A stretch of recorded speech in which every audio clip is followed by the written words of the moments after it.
So why did we choose the word Arya as to represent the book? So that is one story that needs to be told. This is one word that has remained unchanged from Vedic times, both in terms of usage as well as in terms of meaning. It has always had the meaning of nobility, of high culture.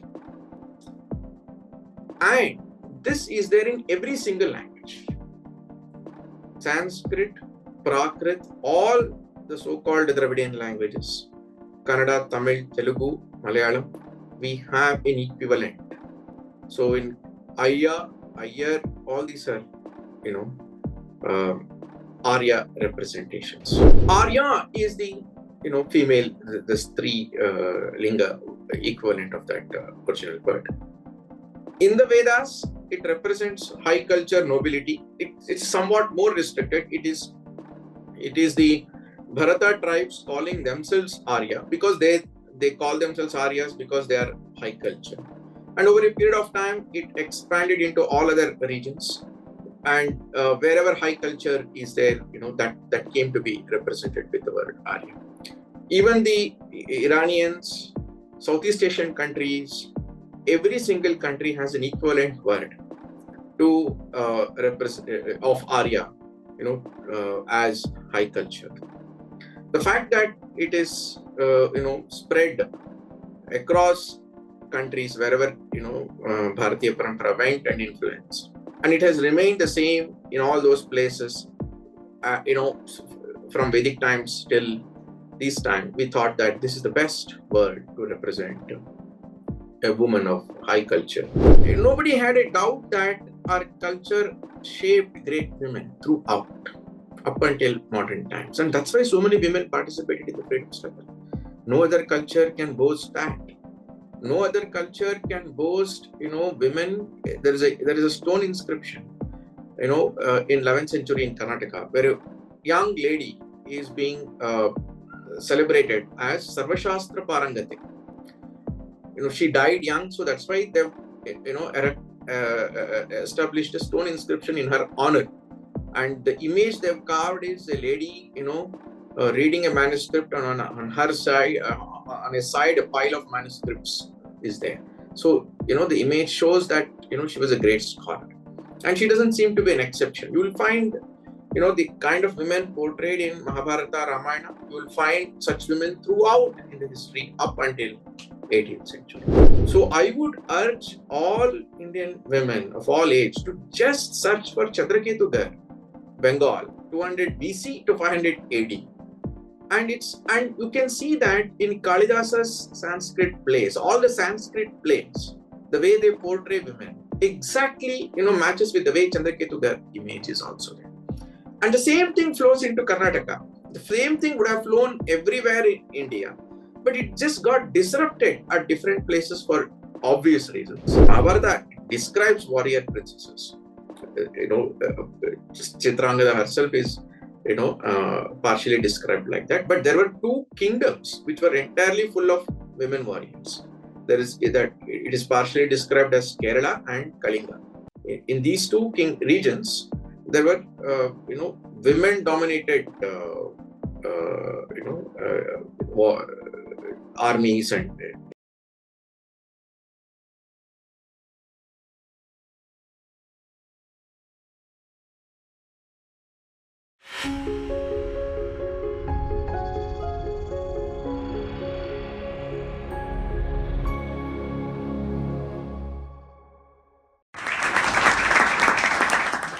Namaste and welcome to another episode of Indic Talks organized by the Center for Indic Studies in this university. Having the 8th of this month marking Women's Day, we wish all our viewers happy Women's Day and we bear gifts. Today we should recall legendary women from our epics like Savitri, Kunti, Satyabhama and Draupadi standing as influential figures, intellectual, valorous and assertive contributors to their world. Recent reinterpretations stray away from their original image of being Shaktis, requiring a revisitation to maintain fidelity to those narratives that have been curated by our rishis and rishikas and revive our civilization's essence. The book Arya, an anthology of Vedic women, is a step in that direction. It represents 10 stories, each showcasing Vedic women from Mahabharata and Upanishads to inspire contemporary discourse and reimagine our past within the principles of the Sanatana Dharma. To enlighten us, we have the curator of the book Arya, Shivakumar GVG, who holds an MTech in computer science from IIT Bombay and a BE from NIT Surat, with 25 years of experience in the IT industry. His expertise spans theoretical computer science, algorithms, and learning system design. His glowing credentials don't just end here, as he is also the director, Guru Sathak Sachiv, at Indica. His responsibilities focus on Indica's critical mission to cultivate leadership. He guides initiatives to serve gurus, perpetuate their legacies, enable and empower leaders committed to IKS to become influential thinkers, institution builders, and public leaders, and bolster the broader IKS ecosystem. As an IKS research scholar, Shiv Kumarji remains dedicated to his scholarly pursuits in Itihas Puranas and the Indian knowledge system. I welcome you, sir. Thank you for gracing our platform, and also begin with your talk. Dhanyavad. Thank you very much, Pudasvi. Namaste, and welcome to this presentation of Arya, not just the book, but of the principle too. Next slide, please.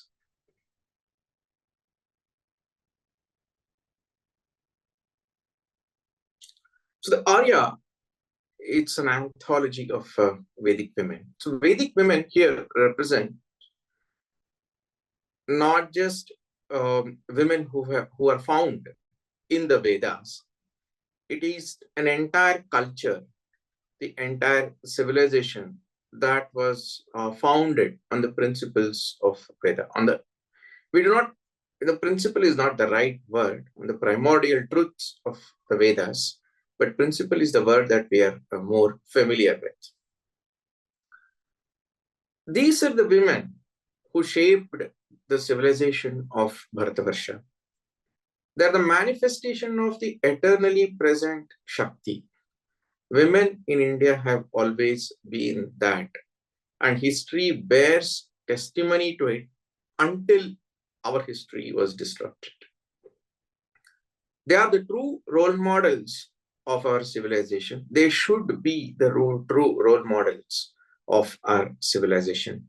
We have so much from our own past to take forward to the future that we do not need to draw role models from civilizations whose foundational principles are significantly different from ours. These are all women who carved a niche for themselves. They have there are many faces, they have many facets. They've donned different roles in the civilization. You look into the history, starting from the Vedic era in epics and then subsequently downwards into the modern history. They've all played different roles. No, not one is the same as the other. They've all charted their own paths. So they're all individuals in their own right without claiming excessive individuality. They've all upheld dharma. They're all true embodiment of our tradition. They've played a role inside homes. They've played a role outside in the civilization, and they have not perceived a contradiction between the two. That is Arya for you. Our vision is to curate stories starting from the most ancient times up until modern times. And we made a humble beginning with Arya, from which consists of Bharata and 2 from Upanishads. And we believe that this will create a new conversation, and over a period of time, we will be able to reclaim all our narratives on our own terms. A key inspiration for Arya was that many of us, not just me as the curator, every single author who contributed to it, all of us at Indica, our chief head, Harikiran Vadlamani, all of us have felt that the narrative of Indian women are being, is being written uh, with motivation and lens that is completely from another civilization. We are not writing our own narratives. From my own personal experience, Savitri was the first story, one of the first stories that I read, and I was always fascinated with the fact that what a brave woman. What a fantastic woman. That is, as a boy, that was the image that I carried.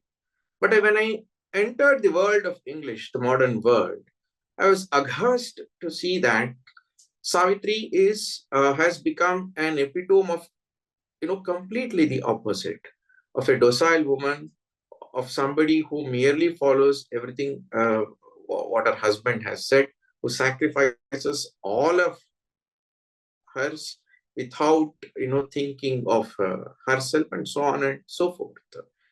That stunned me that some a narrative, a woman who is as strong as Savitri also can be problematized in the modern world. That was an alarming wake up call to me. And personally, I've always wanted to rewrite this narrative.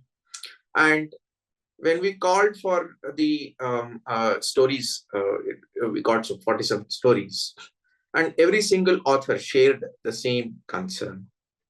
Finally, we curated 10 of them, and then we went through a very long process of, evolving the stories, and the authors, undertook that fantastic journey over a period of 2 years.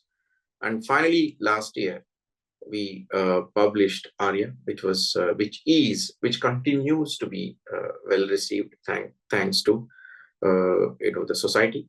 And we see that the concern with which we all wrote this book is exactly shared by the larger society.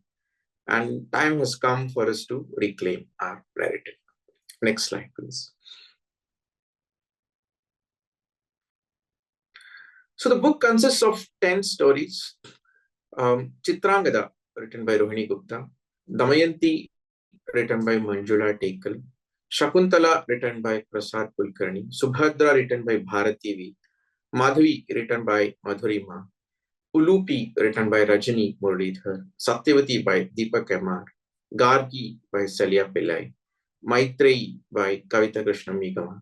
And Shandilya Duhita by Ranjit Radhakrishnan.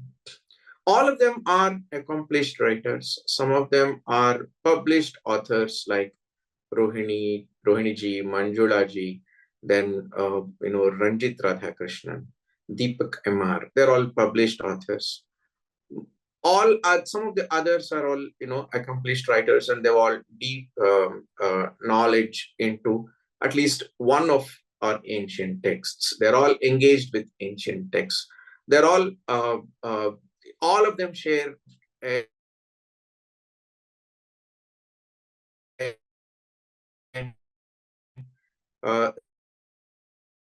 reasonable, from the original version.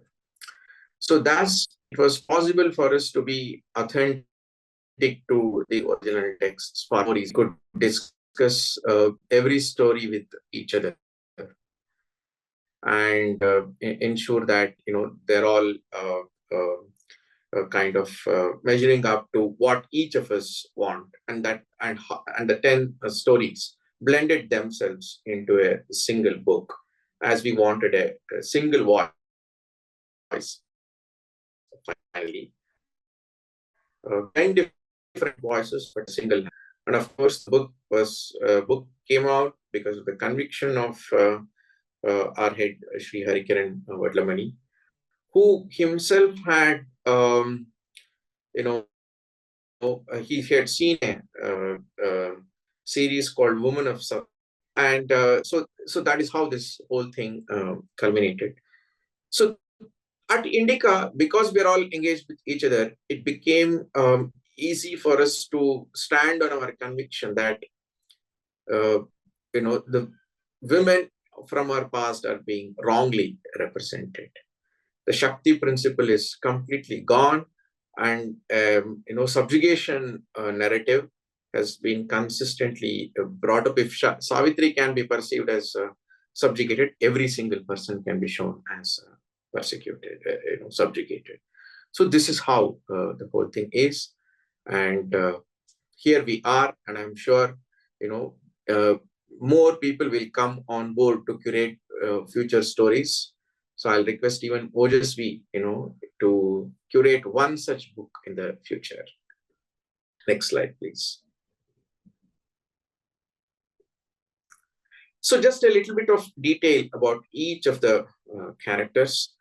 Chitrangada, we all know, is the wife of Arjuna and the mother of Babruvahana. And there is an interesting aspect about her that she chose to stay back in the kingdom of Manipur in order to anchor her kingdom, because father had no son. She was a putrika, and she had a warrior orientation also. So the story is written from that standpoint. Damayanti, we all know that she's the wife of Nala. Interestingly, she's the hero of that story.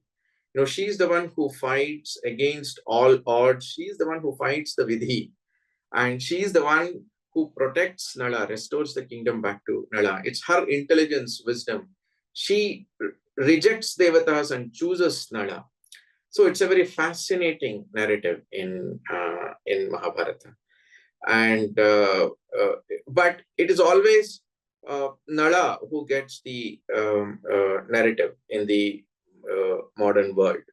But traditionally, Damayanti and Nala both have an equal space in the story. The story highlights that. Shakuntala, we all know the Shakuntala of Kalidasa, who is more gentle, which has a certain reason in the Kalidasa's work. Every character plays a purpose, occupies a certain space that is carved within the universe of the text. But that does not mean that a character represents the overall culture, only from the standpoint of that text. If anything, that civilizational narrative belongs to Ramayana and Mahabharata in our tradition. Others are kavya, literature pieces to be viewed within the universe of the respective piece. Shakuntala of Mahabharata is fierce. She's independent. Her son Sarvadamana is born before she goes to the court of Dushyanta.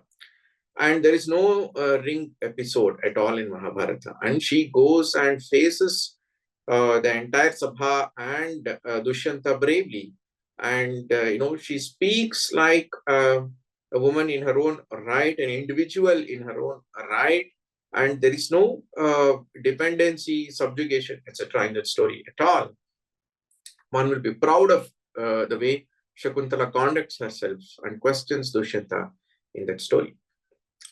Subhadra, this story is, the narrative is cut across and spread across entire Mahabharata, due to which, we hardly get the complete narrative of Subhadra. But it's important to remember that Subhadra anchors the kingdom after Pandavas go to heaven and the entire Yadavakula is destroyed.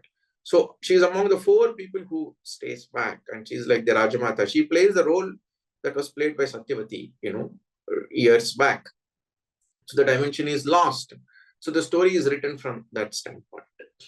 Madhavi is one of the less known stories, but it is a story that is significantly problematized thanks to Bhishma Sahani, who wrote a play on that, distorting it.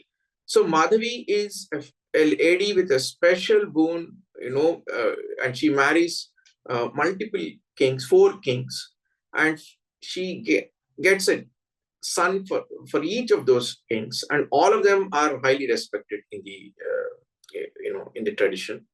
And each of the kings treats Madhavi with great honor, with full knowledge of the fact that she was already previously married. And finally, Yayati, her father, organizes another Swayambara, and she rejects that and embraces Forest as her husband and lives a life on her own terms, and subsequently comes back to send Yayati back to heavens, who was falling down from heavens. It's a fascinating story.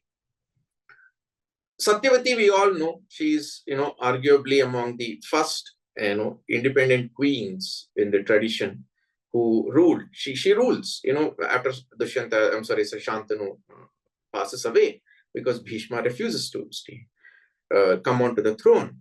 And Satyavati takes so many decisions, navigates through enormous challenges.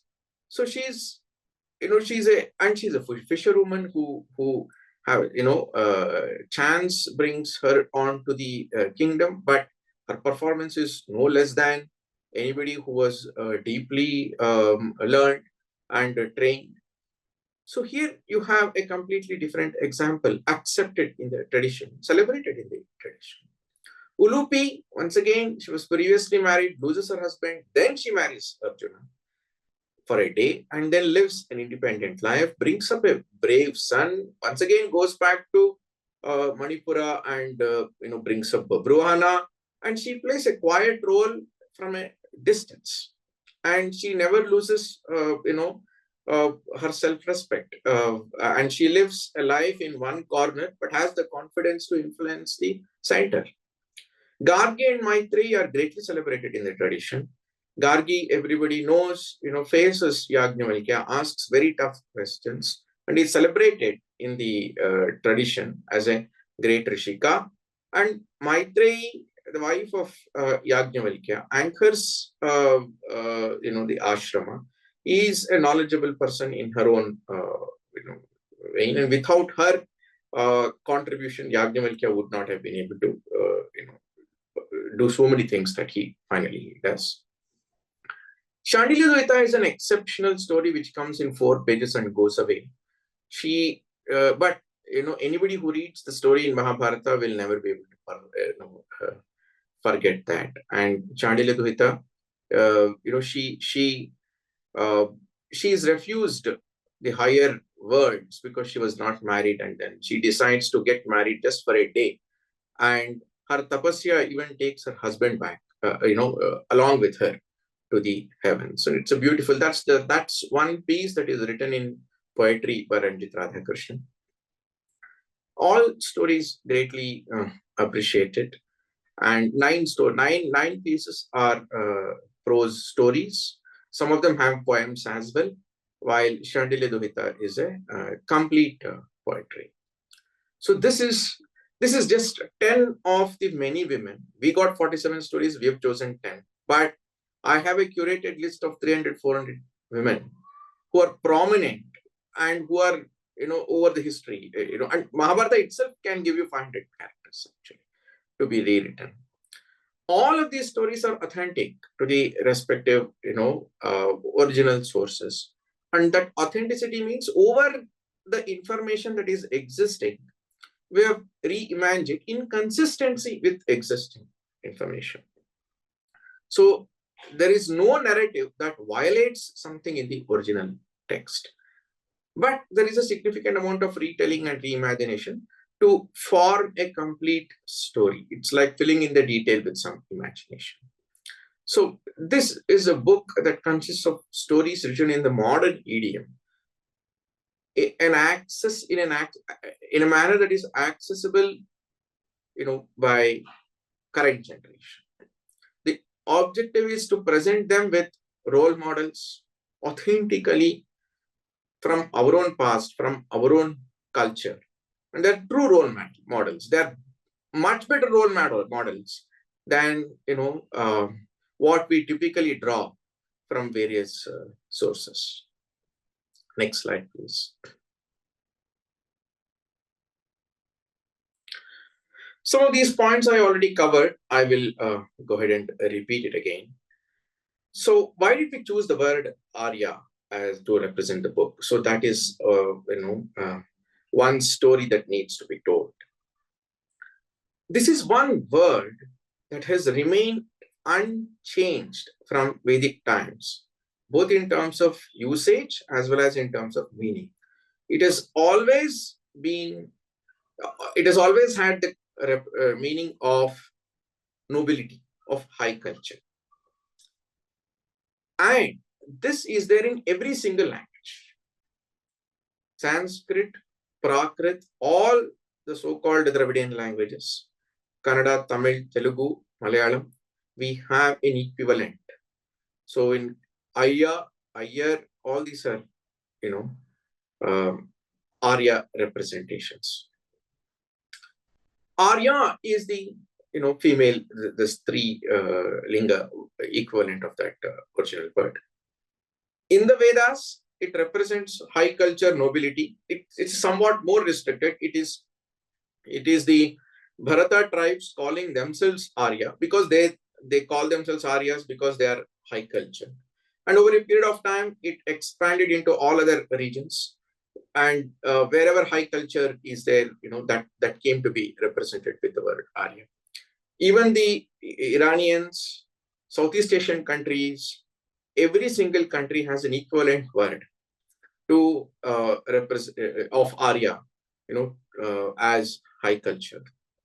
The fact that it is, spread across countries wherever, Bharatiya Parampara went and influenced, and it has remained the same in all those places, from Vedic times till this time, we thought that this is the best word to represent a woman of high culture. And so that is what it is. As I said earlier, the Vedic women here represent Vedic culture. So, this artificial separation of Vedic era, Puranic era, historic era is not there in this. And the whole narrative is written from our standpoint, faithful to the original accounts, but creative imaginations.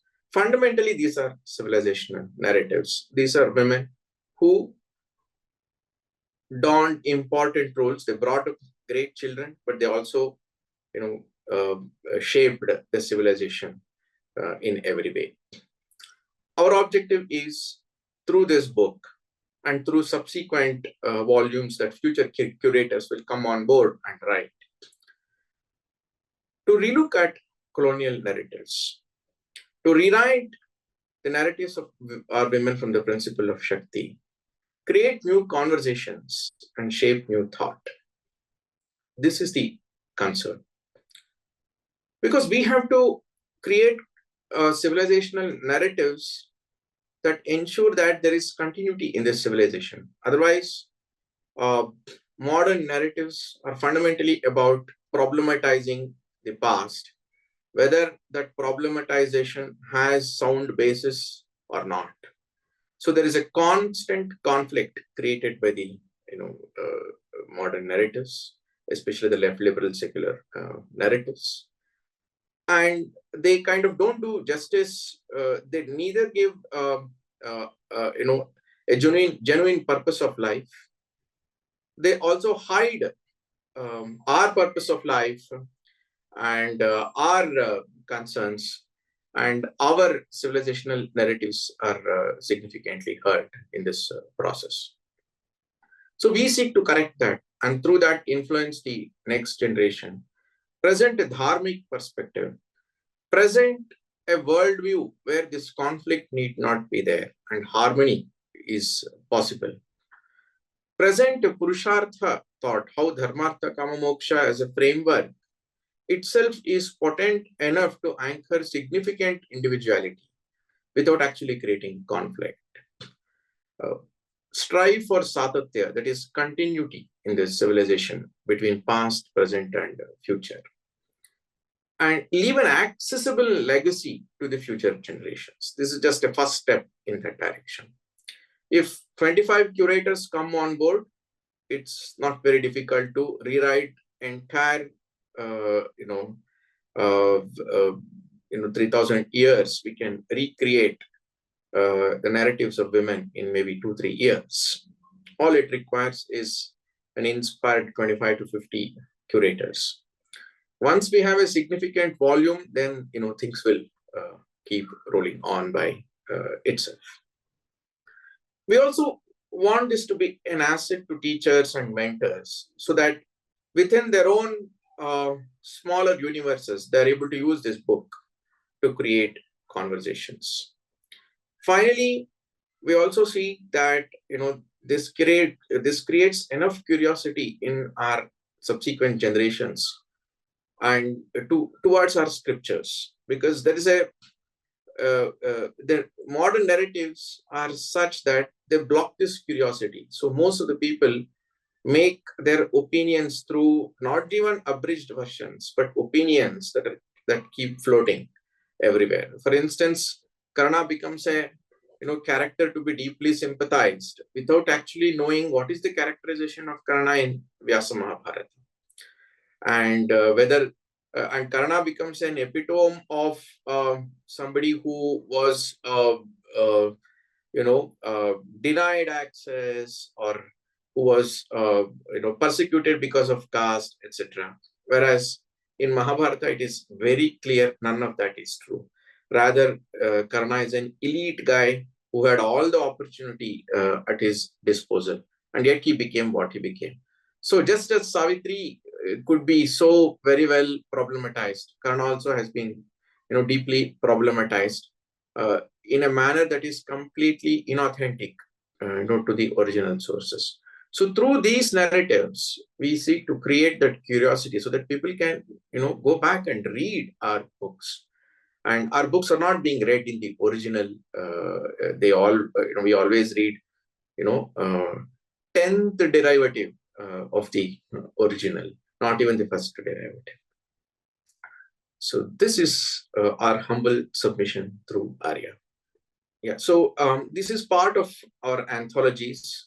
3 anthologies have been published: Unsung Valor, Arya, and The Flight of Deities by Shivakumar. Unsung Valor also has one story from me. Other anthologies are on the way. So many more anthologies. There's an opportunity for people to make a proposal on a particular theme that they have and submit, and a panel from Indica will review that. And if it is deemed as having the right potential, then it will get accepted and people can work on it. So this is the humble submission about Arya. I'm sure, I hope, with this presentation, if I have if at least 1 or 2 would be inspired to take up future Arya books, in which with the right number of curators, we'll be able to hit the right number of narratives in a short period of time. Dhanyavad.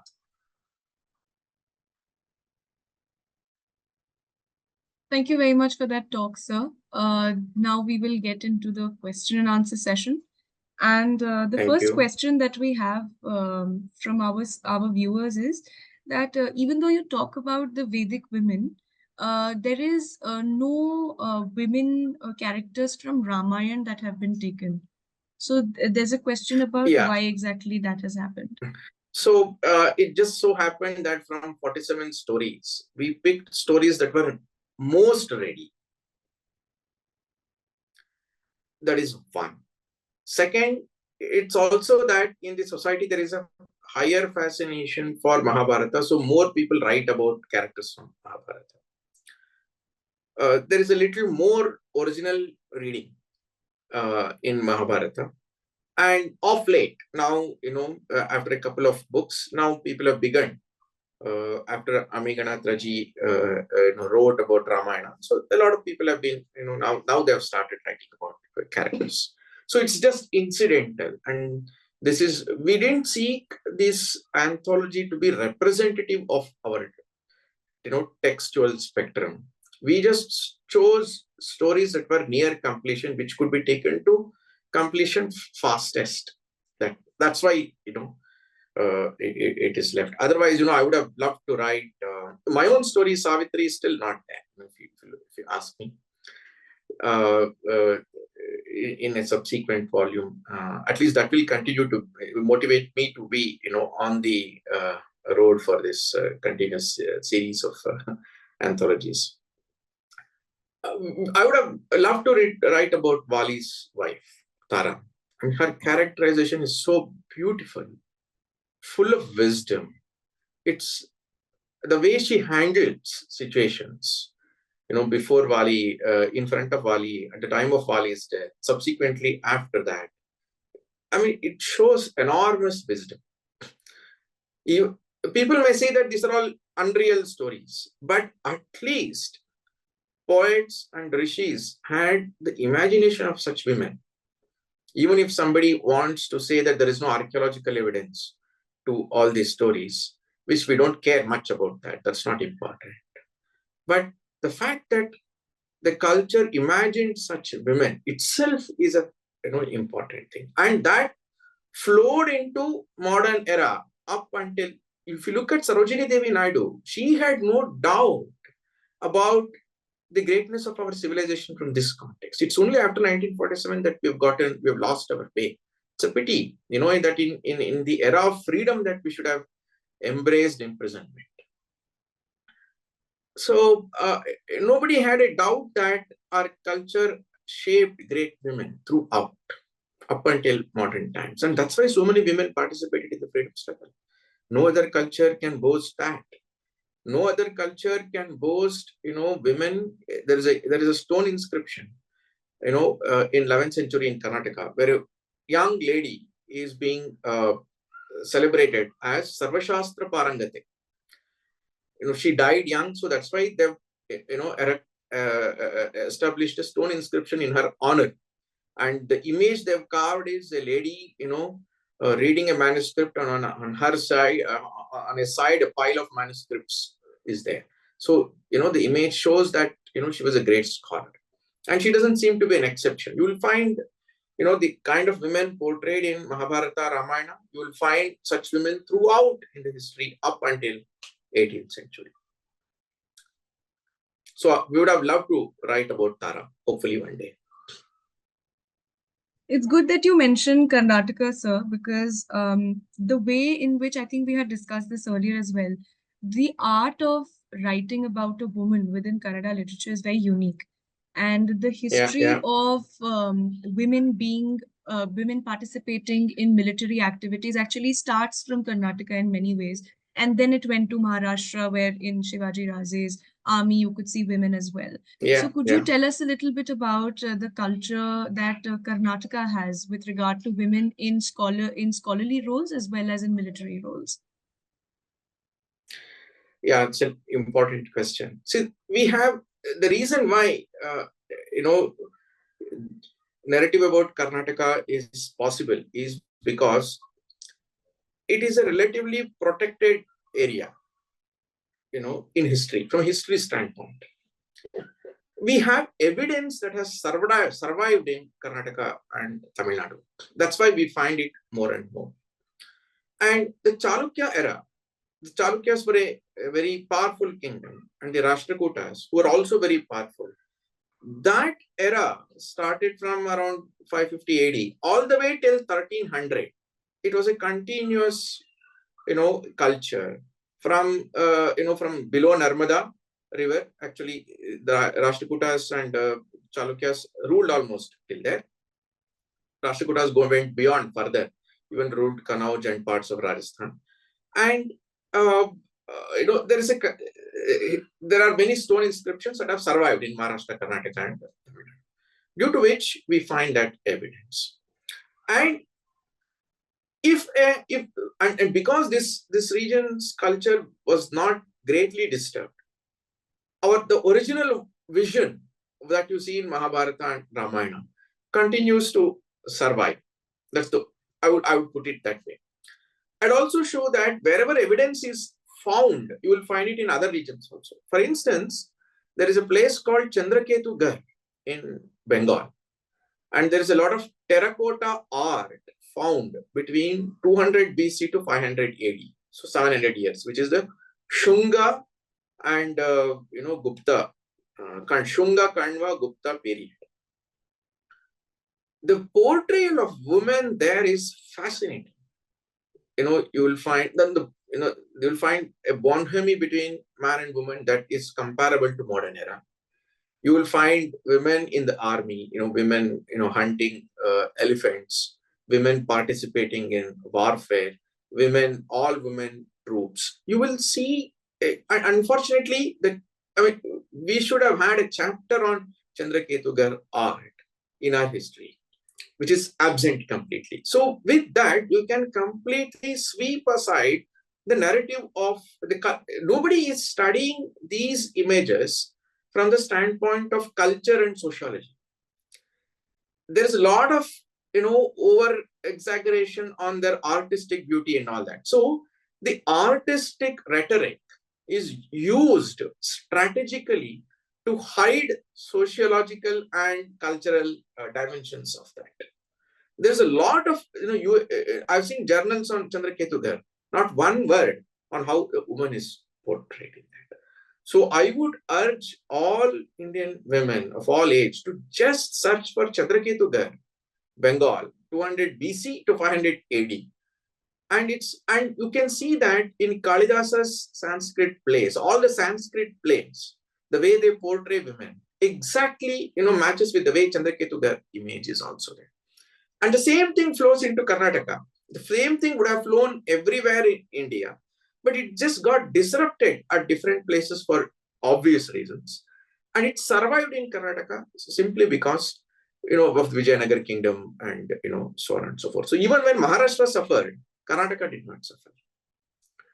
And Karnataka suffered 40 years of Hyder Tipu, but immediately went back to Mysore, kingdom, due to which again there was a resurgence. So one, it suffered less harm.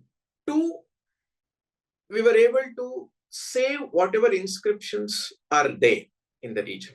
So if we really get inscriptions in other regions, I think probably we will find the same thing up until a time that it was disrupted. So that is how I would put it. But having said that, so in Karnataka, the king's wife, for example, Vishnuvardhana's wife Shantala is celebrated as a dancer.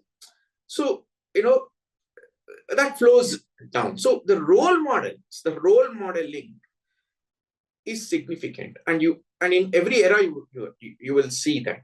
And wherever a Hindu civilization had the right freedom, it would always, shape women who are Shakti. That is how I would summarize it. I mean, we all celebrate Mysore Odayars, the fourth Krishnarajendra Odayar, who ruled for 40 years from 1901 to 1941. His mother's story is fantastic. And she is the one who brought up Krishnarajendra Odayar in a certain manner. And she herself took so many decisions when he was a boy. And those things made a huge difference. And the way she handled a very sensitive time, and the way she shaped many things itself can be a beautiful story of great inspiration. So these things have happened. In fact, it would be fitting to mention even the longest word in Sanskrit comes from a book that praises Tirumalamba, who was a queen of the Vijayanagara Empire. So, yes, there is a very glorious way in which Kannada literature encapsulates women's stories. Absolutely. And I think we're missing out on. And their role models have been written down, people who are administrators, philanthropists, not even, famous people. In Chalukya era, of course, Pulikeshi's wife as well as, daughter, both were, daughter and daughter-in-law, both were Sanskrit poetesses. Then Vijayanagar kingdom, Madhura Vijaya was written by Gangambik. But these are famous people. But there are names of people who are, great philanthropists, great warriors, great administrators, good writers in respective regions. Even those names have survived, and you can find in every century 4 or 5 prominent names can be found. So, an entire book can be written about them only. That is beautiful. That gets us to the next question about Draupadi. Um, Drupad had, when his wife was pregnant, he had asked for a yagna to ask for a warrior child, a warrior son. And that's when he got twins. And Draupadi was one of them, which is why he's known as Yagnasen. So, in what excerpts of Mahabharata can we find Draupadi's warrior prowess or evidence of that?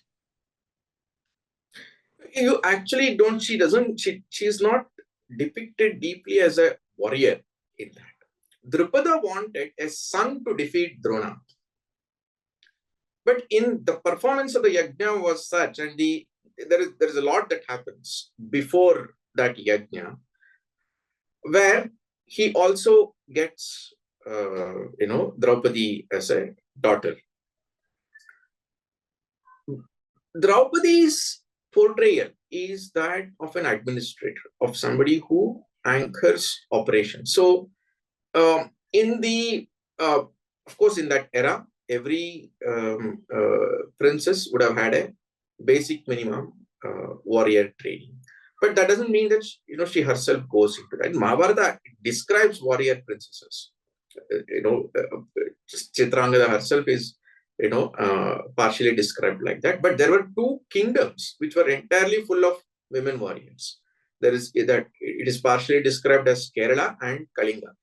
In these two regions, there were women-dominated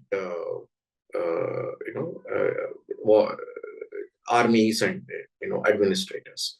But Draupadi's portrayal, Draupadi is portrayed as a queen who ran the palace affairs completely. She got up before all the servants got up. She slept after the last soldier and the servant slept. That is the rhetoric. Things should be taken as rhetoric. But the point is, her concern was every single thing that ran as part of the palace. This is described both before before the war and after the war, both in the Indraprastha and subsequently after the war in Hastinapura. That is how Draupadi is portrayed. So it is Drona wanted Drishtadyumna to kill Drona, to take revenge against Dronacharya. But divine conspiracy was such that it took a totally different shape. And of course, he also had dreamt of a girl who he wanted Arjuna to marry, the Pandavas. So that was his dream. That was his aspiration. But fundamentally, he was driven by an ulterior motive. So it's a slightly different thing. But Draupadi's narrative in Mahabharata is that of an able administrator. That is how she's portrayed. Sir, another question is regarding Draupadi, that barring her case where there is evidence of polyandry, we only see polygamy being more predominant. Interestingly, at the time of Draupadi's marriage, Drupada gets anxious and say, how can this be possible? At that time, Yudhishthira gives examples of several polyandry in the past. Yeah. So that's an interesting conversation. So I have written an article on that. So that's a conversation that everybody should read from the original. That is why I'm saying people are not reading the original. If you read original, you will find stunning, narratives. Or every single kind of narrative, you will get it. So you will see that the civilization had so much freedom and so many different things, diverse things happen. But it's not that everybody did everything. Everybody had all kinds of freedom. There were different degrees of freedom, different kinds of freedom, but there were significant boundaries also. But the boundary itself was such that the freedom itself was such that the boundary didn't matter. So that is the genius of a civilization, to offer a freedom, but have a boundary that nobody feels like crossing. So that's an internal and natural control. The beauty of life is such that, see, if the house is beautiful, then you will spend more time at home. So that is how it is. So the desperation to go elsewhere will not be there. So that is how the civilization carved itself. You will see a lot of diversity. You will see a lot of freedom. You will also see a lot of boundary, and you will see a lot of beautiful conversations about why certain boundary exists, whether it should exist or it should not exist, which will even shame the modern world. Even the modern world cannot openly engage in such meaningful conversations. It would be unfair if I didn't ask you this question, since we're talking about Vedic women. A very famous question that is asked to Vedic practices is the Rigved prescribed parampara during weddings and wedding ceremonies, which is Kanyadan. So a woman is not an object, then why is she being danned? Is a question that is often asked and often advertised on to monetize their sales on. So what would you say about that? Yeah, so every single word has to be looked at within the ontology of that culture. So if you look at the word dan as charity, so then the problem will come. You should see different kinds of dans that exist, you know. An offering to the devata is also, you know, possible to be looked at like that. So the point here is that if you let's say understand brahmachari as celibate, it is gone. There itself, the culture is destroyed. Because it's not celibacy alone. Brahmachari means somebody, chari is being, you know, going, moving. Brahma, somebody who is moving with the Brahma. Okay. He or she will also be celibate at appropriate times. That's a different thing, right? So you have to understand the word dan from the standpoint of, you know, Sanskrit as a language and overall in Hindu culture and its universe. So you always offer a just for an argument's sake, in Hindu culture, it's always the best that must be offered as dhan. So then obviously we are saying that the daughter is the best, right? So we have to look at these things in a holistic manner. Yesterday I saw a video in which, in a particular community, I won't take the name of the community, so that I don't embarrass them. When the daughter is married, every single person from that extended family comes and touches her feet and asks forgiveness, saying that if we have hurt you, we are extremely sorry. Now, this practice is there only in that community, and it's not there in another community. But they're also giving them, right? But there is enormous respect. There is enormous sensitivity that, you know, the lady is going away. We may have hurt her, so we are sorry about it. So we have to look at all our concepts and practices together. This is a question that cannot be answered in 5 minutes because it is connected with so many other parameters. But one important point is that the dan is always, you know, the best thing is given dan. It is not something that we just want to merely give it away. Secondly, no woman, even let's say Savitri, when she was married, Savitri chooses her husband, but she would have also been given Kanyada. A fierce lady, a lady who rejects so many things, also is undertaking going through the same process. So the terminology of a ritual must be understood from the universe of the ritual, and we should not transform that into a sociological narrative. This is the main problem of the modern world. Ritualistic universe has its own set of terms and it's a philosophy is there. Read it only from that standpoint. If you try to read politics and sociology, that's a category mistake. There will never be a satisfactory answer to why it is, because Kanyadan is not what you are thinking. It's not charity. It's not being given away. It's not being looked down upon. Because they look down upon charity, because they think charity, some objects must be thrown. Stuff that is all coming from another universe. You problematize one universe from, problems in another universe. We will never get anywhere. So that is my humble submission to people, that understand every universe on its terms and then criticize, which is okay. So you are entitled to criticize. You must criticize. But you must criticize from the terms offered by the universe, not from some convenient transformations that we do based on God. It's a very important question. Thanks for asking. So another question is coming from an observation that oftentimes when we see that Devis come on earth, they are always adopted. They never come from a human, or there's no evidence of a human womb birth. Like in the case of Ram, like in the case of Krishna, they did have mothers, and we knew that they came from human wombs. But in the case of Sita, in the case of Andal, in the case of Ma Padmini, they were all adopted, so we don't really know their origin. So why is it that Shakti, or maybe it's precisely because it's called Shakti, it cannot be within the human womb, which is a very interesting observation that It's an interesting I. observation. It's an interesting observation, but that may not be.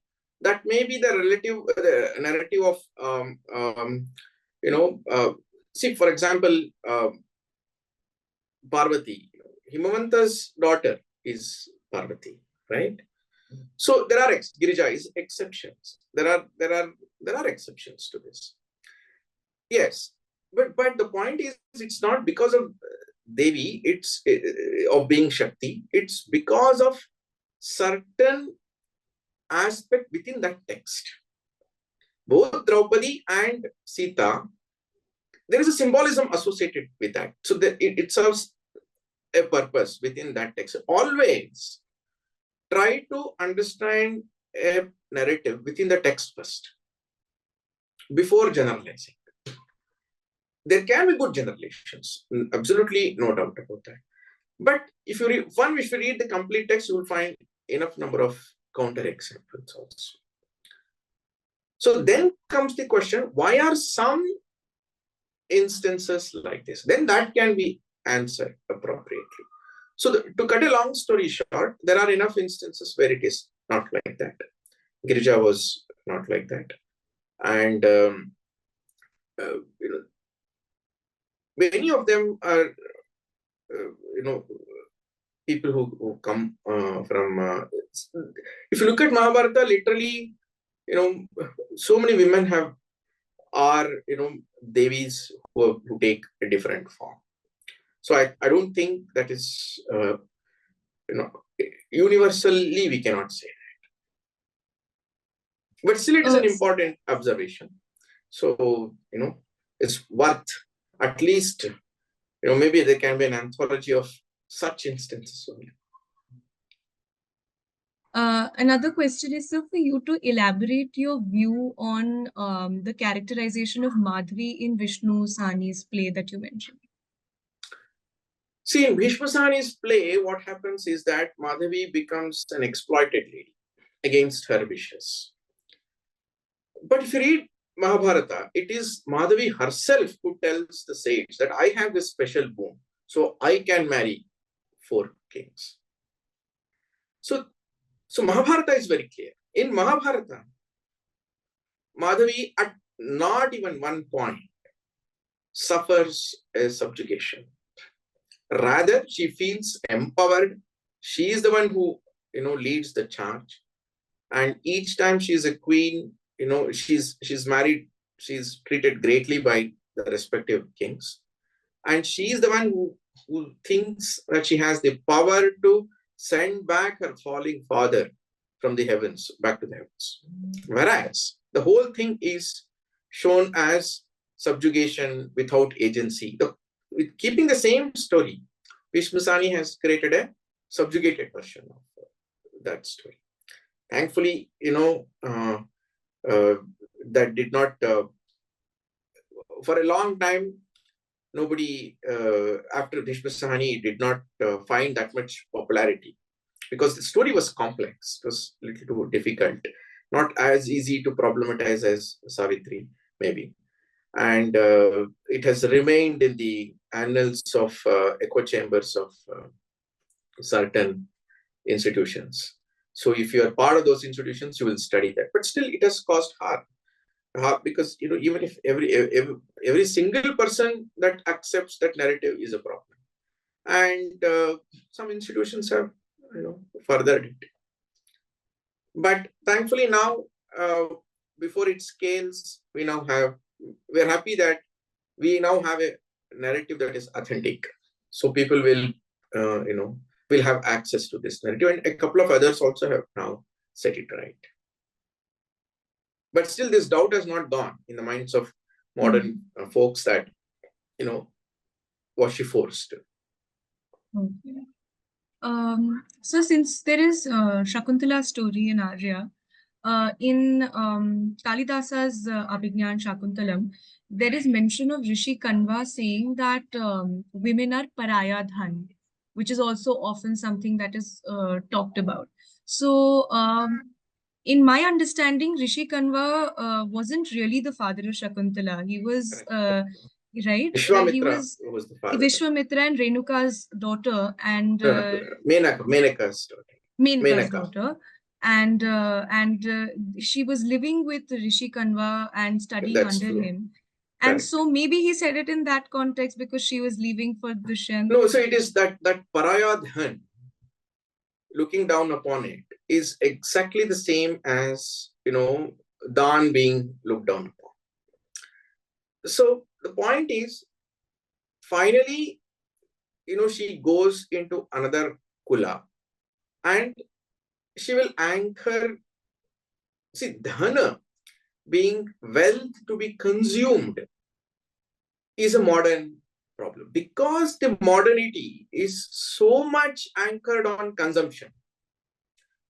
Wealth is for us Ashtalakshmi. So look at it that way, then that means that she will go and anchor another kula, another house, another destination. It is used in a neutral sense of the word. The paraya dhan is not a burden. The fact that paraya dhan is a burden is a 19th century narrative. At no point, otherwise we would have not had a woman who was celebrated as a scholar, who was a philanthropist, and Chandraketu Gar, army and all that stuff. But they would have said paraya, and they would have not found it problematic.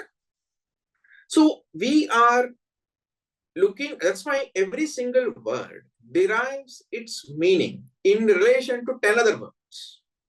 Now you will cut all those 10 other words and then translate brahmachari into, celibate, and then look down upon it. So then obviously we will get problematic narratives. The harm that has happened to this nation relying on English is untold. I'm speaking to you in English. It's a pity. It's a tragedy. And I'm speaking to you in English when we have, hundreds of our own languages. That is the situation that we are in. We have to accept it. But we also have to be cognizant of the fact that we are harming, looking at our words are not words, they are categories. And they belong to a cultural universe. So we need to, at least, that's why we've begun to use Sanskrit words as much as possible in English. At least if nouns we flush and replace, then interrelationships will get established. That's why people who indulge in their mother tongues don't have this problem.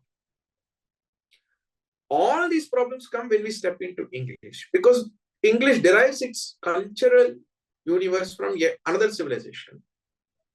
And then we will interpret all our words. Paraya is if you go back to olden Hindi, that's not how they would have used it. Dhan they would have used it, but they would have used it with great respect, because dhan is Ashtalakshmi, right? So it's a good question. I mean, these are the questions. This is exactly what we want to set right. So, moreover, even though Abhigna Shakuntalam is written in Sanskrit, it's not a Hindu scripture. So, why It's not a is Hindu a scripture. Nobody exactly? should use it for sociology. First of all, Yes. even Mahabharata should not be used for sociology. But even if you want to use it, you know, use Mahabharata and Ramayana, and not even classical literature. Classical literature. We use even classical literature, but don't isolate a word and use it. Correct. And so And the Hindu Paraya is not a community. word that you would have used, because that's a Hindi word. That's a modern Yeah. Hindi word. It would Yes, be true. some other word. And if you True. read that some other word, that will be very, in Sanskrit, words are extraordinarily neutral and respectful. Right? So that's why I say that we are reading 10th derivative narratives and then drawing conclusions. First of all, somebody in the colonial era would have distorted. After that, our own guys would have distorted. Their grandchildren would have distorted. And then our universities would have distorted. After that, our televisions would have distorted. And finally, in our own imagination, we ourselves are already distorted. And then we constantly generate more distortion. So this is a distortion machinery. So if you just go back and read the one chapter, for example, even Arya. If you read the story of Arya, every single person in Ramayana respects Arya. Only Gautama is angry. And he has a right to be angry because he's the husband. Yeah. Shatananda, his son, is respectful. Rama, Lakshmana, respectful. Vishwamitra, respectful. Vasishtha, respectful. So the whole universe is respectful. Only modern world is disrespectful of Arya, but the blame is put on the tradition. Yeah. So this is how we end up, kind of complicating matters. So that's why, the last point in my slide was that we want to create that curiosity to go back and read the original, which is not very difficult. Because now we have sources, we have books easily available, accessible, in large numbers of print. Thankfully, after Ram Mandir, apparently Gita Press Gorakhpur has, delivered umpteen number of Valmiki Ramayans in original. So the demand has increased. So they should read. If you read that Sarga, where Ahalya's story comes in 2 Sargas, everybody is respectful of Arya. So a culture that is not disrespectful of Arya is an important matter to be noted. Moreover, Ahilya's story is quite misrepresented as a forceful engagement, whereas it wasn't. It was Absolutely wasn't, extramarital. because it was she is conscious. She is aware of the fact that it's not a 100% trickery of Indra. and mutually She knew it was participative. Indra. And she knew it was Indra. And she herself was a tapasvi, and that's why she could figure it out that it was. So a tapasvi, a lady being tapasvi itself is an important aspect of the culture. So one shloka, one situation taken in isolation, and then a lot of imagination built around that. This is how we have, problematized our own culture. So it's a good thing that I'm talking to you. You belong to a generation. You are able to see through this, and that's what needs to happen. So the destruction of tradition and legacy that we have done in the last 75 years, it must end. If it ends, we will regenerate ourselves. No, there's no, we don't have to struggle too much. It must just end. I think this brings us to the conclusion of the question answer session, sir. Those were very loaded and a very high number of questions that you so politely and kindly answered. This is just the beginning of our engagement as the Center for Indic Studies with G.V. Shivakumar. And we look forward to more of such engagements. Thank you very much. Namaste. Dhanyavad. Thank you very much. Namaste. It was a pleasure talking to you. And, through this platform, I thank the university. And through this platform, I once again urge people to come on board and curate more Aryas, rewrite the narrative of women on our terms, authentically. Criticize if you want, but, based on authentic narratives and stories. And hopefully in the next 10 years, we're able to recreate every single narrative. Dhanyavad. Dhanyawad, sir. Thank you.